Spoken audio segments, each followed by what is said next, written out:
The Jack Benny Program, transcribed and presented by Lucky Strike. Lucky's taste better. Cleaner, fresher, smoother. Lucky's taste better. Cleaner, fresher, smoother. For Lucky Strike means fine tobacco, richer tasting, fine tobacco. Lucky's taste better. Cleaner, fresher, smoother. Lucky Strike, Lucky Strike. Friends, this is Don Wilson. You know, choosing your cigarette is really simple. Just go by the taste. That's right. For nothing, nothing beats better taste. And the cigarette that tastes better, cleaner, fresher, and smoother is Lucky Strike. First of all, Lucky's give you the better taste of really fine, mild tobacco. Remember, LSMFT, Lucky Strike means fine tobacco with a wonderful flavor of its own. What's more, Lucky's give you the better taste of a better-made cigarette, made round and firm and fully packed, to draw freely and smoke evenly, to taste cleaner, fresher, smoother. So, friends, for your own smoking enjoyment, remember, better taste is what you're really after. And better taste is what you get in every pack of Lucky's. Be happy. Go Lucky. Make your next pack Lucky Strike. Lucky's taste better. Cleaner, fresher, smoother. Lucky Strike, Lucky Strike.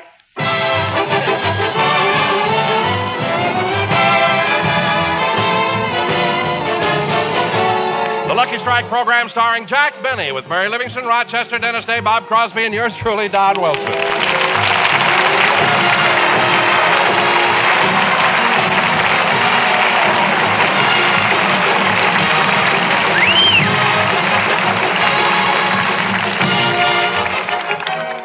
Ladies and gentlemen, in just 9 more days, a new tenant will move into the White House.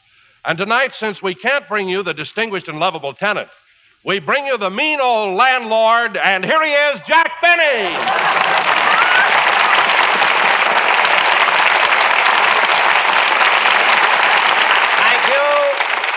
Thank you. Hello again, this is Jack Benny talking, and Don, that's the most ridiculous thing I ever heard, saying that I own the White House. But, Jack, what I said isn't so ridiculous. Technically, as a citizen and taxpayer, you do own the White House. Look, Don. You own all the buildings in Washington. The Capitol, the Library of Congress. Don. The United States Post Office. Don. The United States Supreme Court. Don. The United States Mint. Don, stop it. What'd you say? The Mint? What'd you say, Don? I thought that'd get you, but, Jack, it's true. You own it, I own it, all the taxpayers own it. It's like being a stockholder in a corporation, like the American Tobacco Company. Well, Don, that's a very good comparison because everybody knows that the United States Mint is round and firm and fully packed. And if it isn't, it will be on March 15th. That I know. March 15th? What happens on that day? Well, Don, you wouldn't know about this, but people who earn over $500 a year have to pay taxes.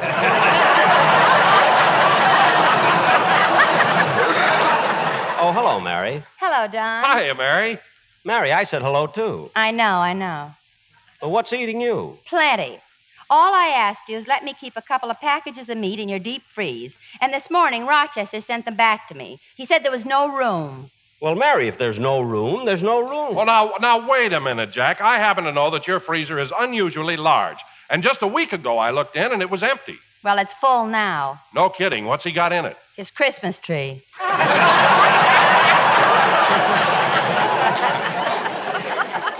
All right, what's wrong with preserving a Christmas tree? Jack's right, Mary.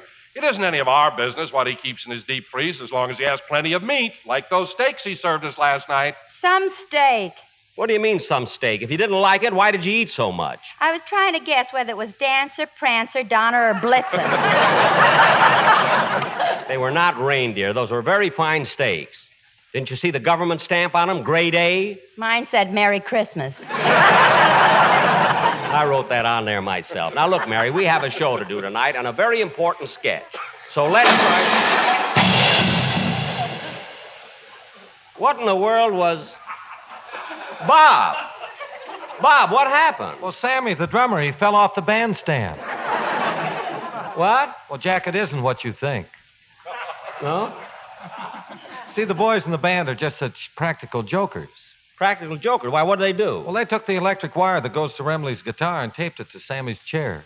Well, of all things, wiring up his chair with electricity. I can't understand Sammy falling for it. Didn't he suspect anything when he sat on those wires? Well, he didn't even get suspicious when they slit his pants legs.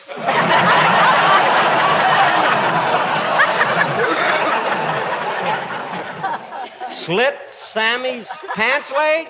Yeah, they didn't have to shave his head. That I know. But, Bob, I think the boys are going too far. Sammy could have gotten electrocuted. Oh, well, that's what the boys figured. So last night they took him to a cafeteria and told him to order anything he wanted. Bob, you mean you went with him? Oh, no, Jack, no. Don't you remember I was at your house? Oh, yes, yes. Hey, by the way, what kind of steaks were those you served last night? Huh? Well, I went to bed, and every time I turned over, I heard sleigh bells. Now, cut that out. I invite the whole gang over for a steak dinner. Instead of being grateful, you all make cracks about it being reindeer. The only one that hasn't is Dennis. I can't talk. I've got an antler stuck in my throat. An antler? Your hat is still hanging on it. Oh, for heaven's sake. I don't know why it is. I try to do a program and every... Oh, Jack, take it easy. I can't help it. Dennis, why do you go around irritating people? I'm experimenting. What kind of experiment is that? Irritating people. When you do it to oysters, they give pearls.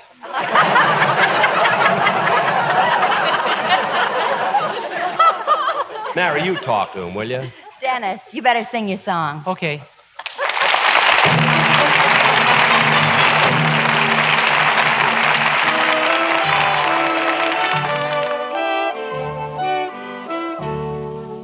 Heart and soul, I fell in love with you.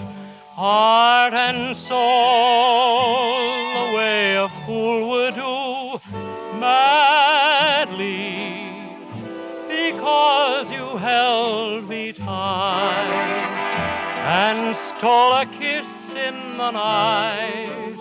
Heart and soul, I begged to be adored, lost control and tumbled overboard.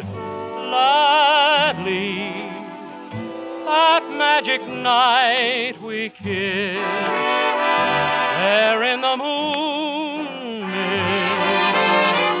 Oh, but your lips were thrilling, much too thrilling. Never before were mine so strangely willing, but now I see what one embrace can do. Look at me, it's got me loving you madly. That little kiss you stole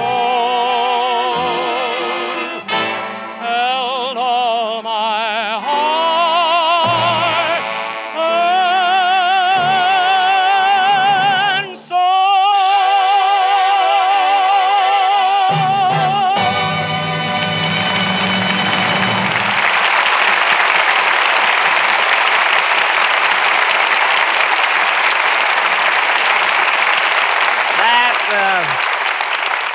That was Dennis Day singing Heart and Soul. And very good, Dennis. It was excellent. And now, ladies and gentlemen, who can that be?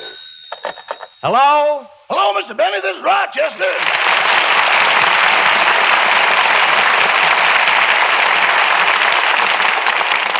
Rochester, I'm in the middle of a program. I know, but I want to tell you something. Tell me something. I just left the house a little while ago. Why do you always call me at the studio? I don't get applause at home.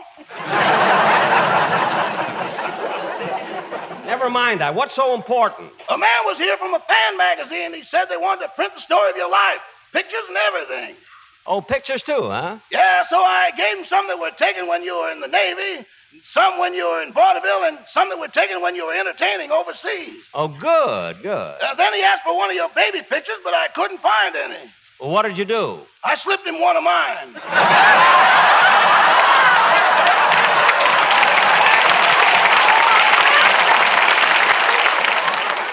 What? Then he asked me a lot of personal questions, and I told him you were the nicest, kindest, and most considerate man I ever worked for. Well, thank you. Then he brought up the subject of your generosity. Uh-huh. So I told him for Christmas you gave me a bonus of $5,000. You told him I gave you $5,000? What made you think he'd believe that? Boss, when he didn't question the baby picture, I knew he was vulnerable.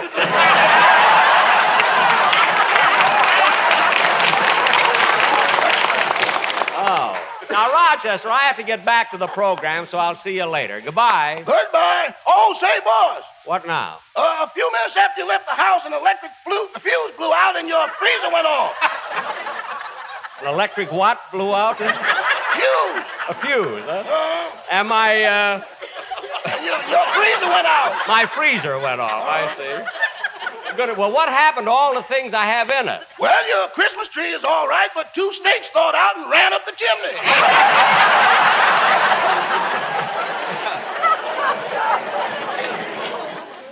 Ran up the... Now, that's ridiculous. Rochester, why did you make up a thing like that? Boss, when you start with applause, you got to end with a laugh. I hope I am as fortunate. Goodbye, Rochester. Goodbye.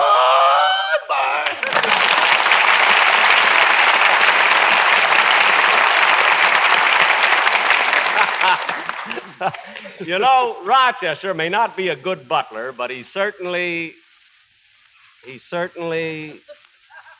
Oh, what's the matter, Jack? I wrote an ad lib in here, and I can't find it.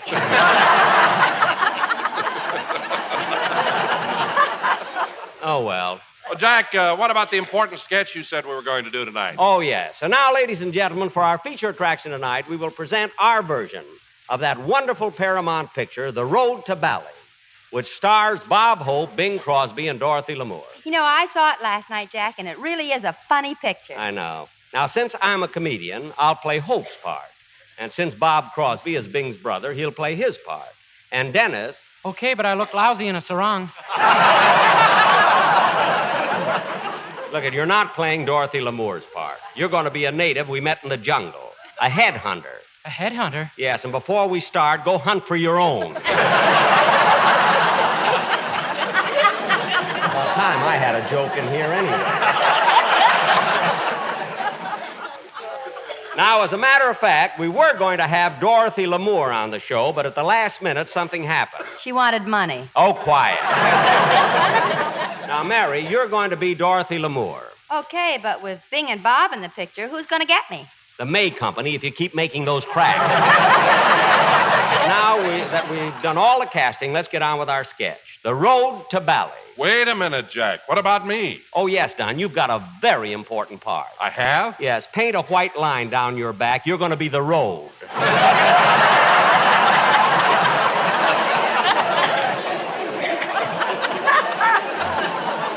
And lie straight out. I don't want any detours. And now, ladies and gentlemen, for our feature attraction of the evening, The Road to Bali.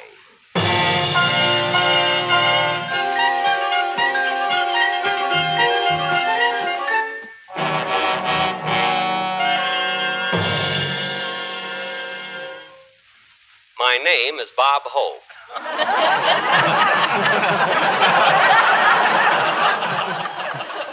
My vaudeville partner, Bing Crosby, and I were stranded in Australia.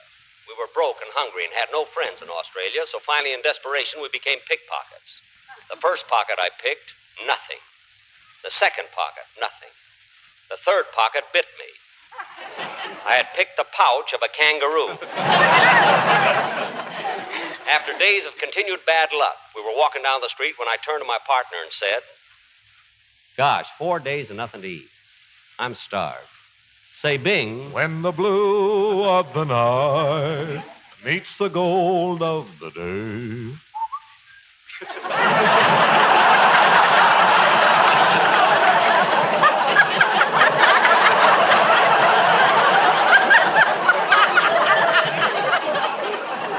I knew there was something Bing could do that he couldn't.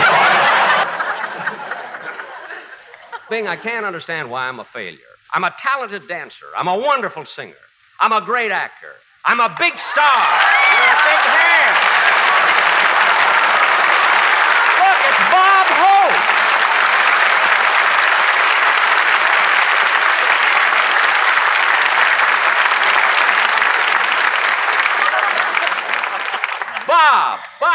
hope. What a surprise.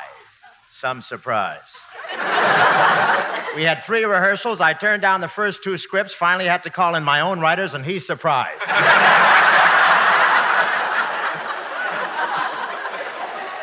Look, Bob. You can go home if you want. I've got a monologue here that will run through Amos and Andy, Edgar Bergen, and right up to the weather report. Weather report? Dull today, funny tomorrow. Oh, yeah? Well, let me tell you something. Rochester may not be a good butler, but he certainly... Oh, my goodness, I wrote it on the wrong page. Now,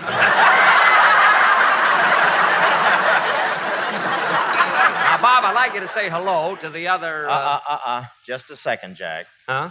A full minute has passed, and you haven't said it. Oh, yes. The road to Bali. That's better.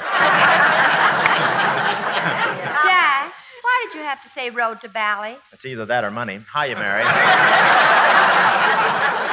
Hello, Bob. Say, Bob, you know Bing's brother, of course. Oh, sure. Hello, Bob. Hello, Bob. How do you feel, Bob? Fine. How do you feel, Bob? Fine. How's your wife, Bob? Fine. How's your wife, Bob? Fine. How are your kids, Bob? Fine. How are your kids, Bob? 4 writers got paid $6,000 for this sparkling dialogue. Say, Bob, I meant to ask you, does Crosby here resemble his brother Bing much? I don't know. Let me see. Smile, Junior. Okay. Well, they look alike, but Bing is a little fatter around the wallet. He's also a little fatter around the place where he carries his wallet. Which reminds me, I'd like to ask you something, Junior. What is it, Bob? I haven't seen Bing since Christmas. What did he give Santa Claus this year? What?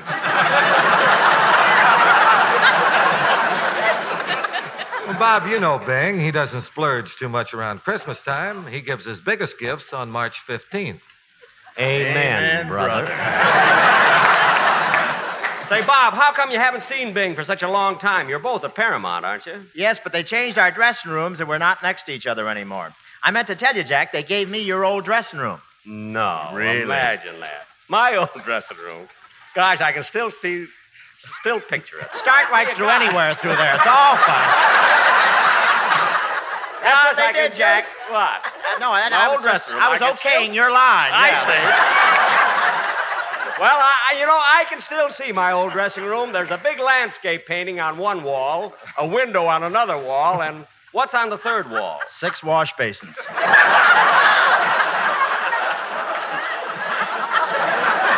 Now, Bob, let's get going. I won't talk until you look at your watch. Oh, yes, road to Bali. Gosh, 2 minutes go fast here. Thanks, Jack. Now, there's something I want to do for you. What's that? Well, I wrote special lyrics to my theme song, Thanks for the Memory, and I'm going to sing it to you with the Sportsman's Quartet. Oh, that's swell, Bob. Come on, let's hear it. Okay?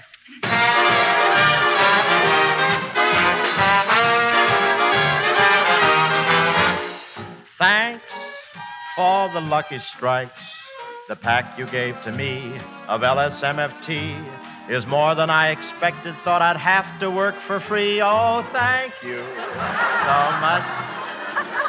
Thanks for the lucky strike.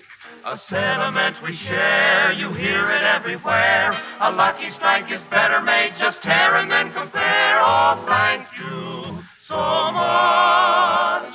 Listen, Bob, on your new program, can you use a hungry quartet? Of course, and I'll pay you in Jell-O. Yes, all you can eat. Oh, boy, what a treat. Well, thanks for the offer, Bob. We'd really like to go and be part of your show, but we are stuck with Benny and for very little dough. But thank you so much. We like the taste of a lucky. There's nothing as good, no, there's nothing. For real smoking pleasure, start puffing. A lucky strike, the smoke you like. So thanks for a lucky strike. The smoke we all enjoy, no loose ends to annoy. From Florida to Washington, from Maine to Illinois. So thank you so very much.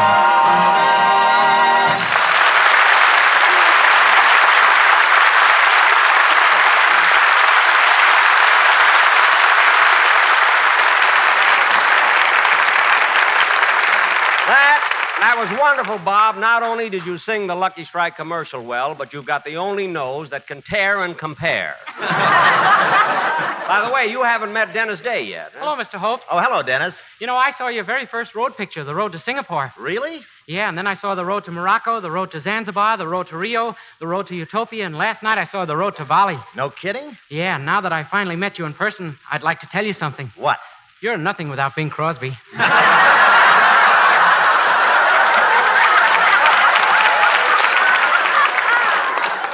Why, you E-flat idiot.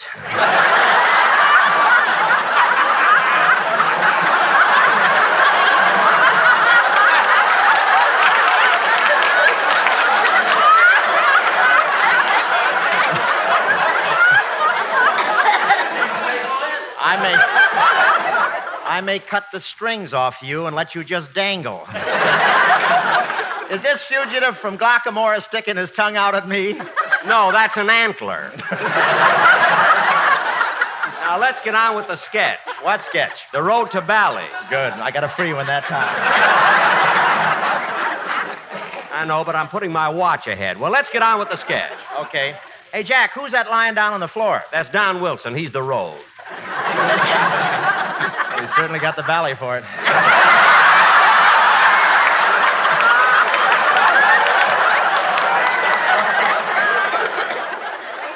Oh, yes. Say, Jack. What? I couldn't think of anything to say then, so I thought it was better to shut up. What? I was trying to think of a freeway line, but I couldn't finish it either.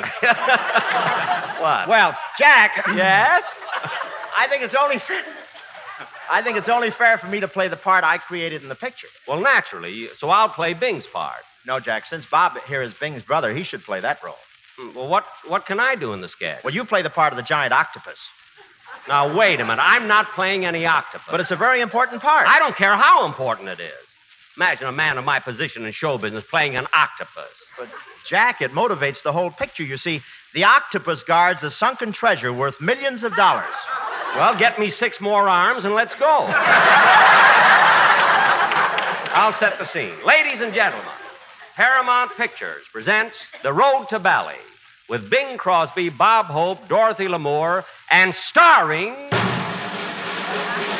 the octopus. Curtain music.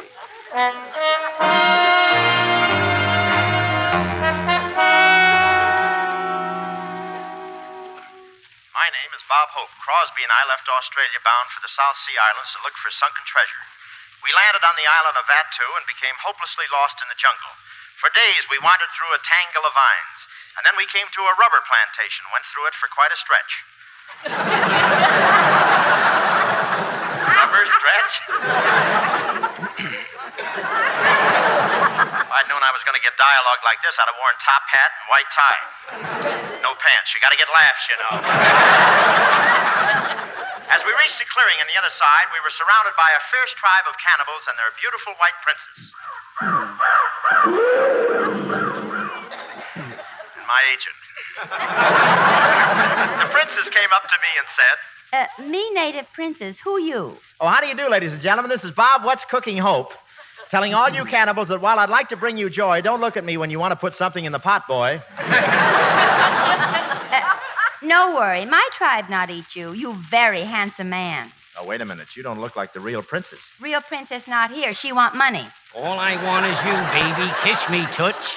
Hey, wait a minute, Dennis. You read my line. Oh, no, I didn't. Yes, you did. Look at the script. It says Bob. That's me. It says boob. That's me.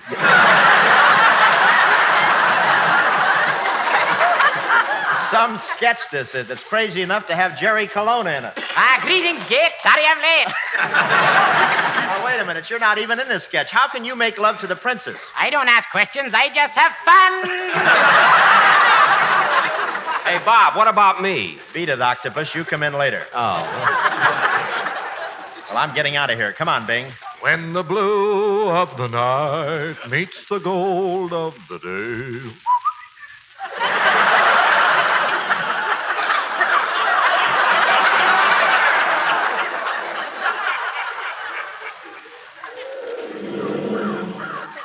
Watch those low notes, Bing.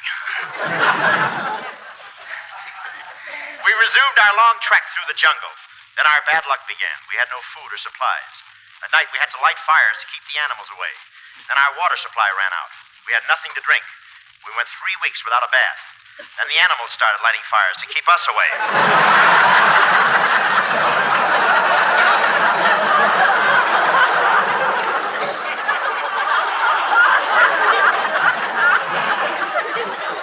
Finally, we came to the coast. And we're looking down into the lagoon when the sunken treasure lay 7 fathoms deep. We got into a boat and rowed to the exact spot. Well, this looks like the place. Don't you think so, Bing? When the blue of the night meets the gold of the day.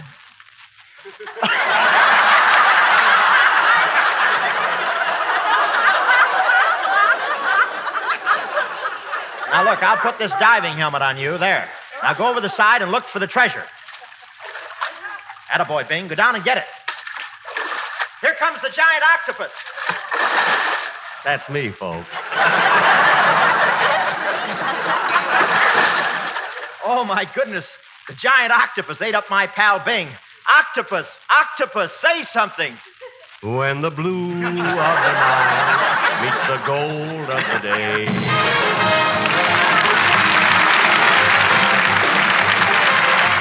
Ladies and gentlemen, the flood of increased enrollments in our schools will create a critical situation within the next few years unless action is taken now. By taking an interest in our schools, all of us can help make sure that the community we live in gets the best education for the money it spends and provides the best possible educational opportunities for our children. So please join and work with local civic groups and school boards. Remember, better schools build a stronger America. Thank you. Jack will be back in just a moment. But first, a word to cigarette smokers. Nothing, no, nothing beats better taste. And remember, Lucky's taste better. Cleaner, fresher, smoother. Lucky's taste better. Cleaner, fresher, smoother. For Lucky Strike means fine tobacco, richer tasting, fine tobacco. Lucky's taste better. Cleaner, fresher, smoother. Lucky Strike, Lucky Strike. friends, taste makes the big difference in cigarettes. For nothing, no, nothing beats better taste. And Lucky's taste better. Cleaner, fresher, smoother. But don't take my word alone for it. Just listen to this and judge for yourself.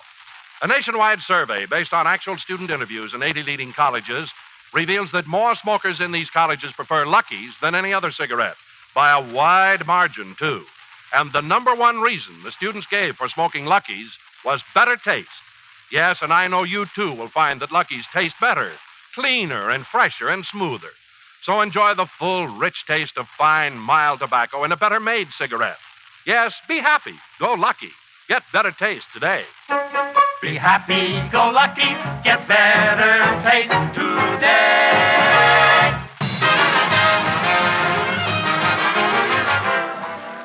Bob, I want to thank you for appearing on our show tonight and letting us do a parody on your picture, The Road to Bali. Oh, I'm glad to do it, Jack. Good night, Bob. Good night, Jack. So long, folks.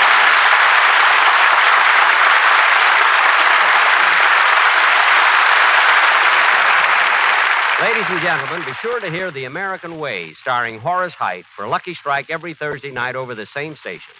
I'm sure you'll enjoy this great new program. Consult your newspaper for the time.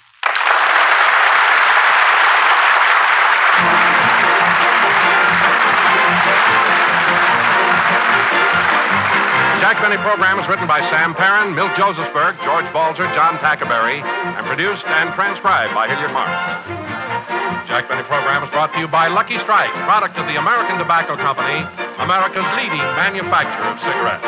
Stay tuned now for the Amos and Andy Show, which follows immediately over most of these same stations. This is the CBS Radio Network.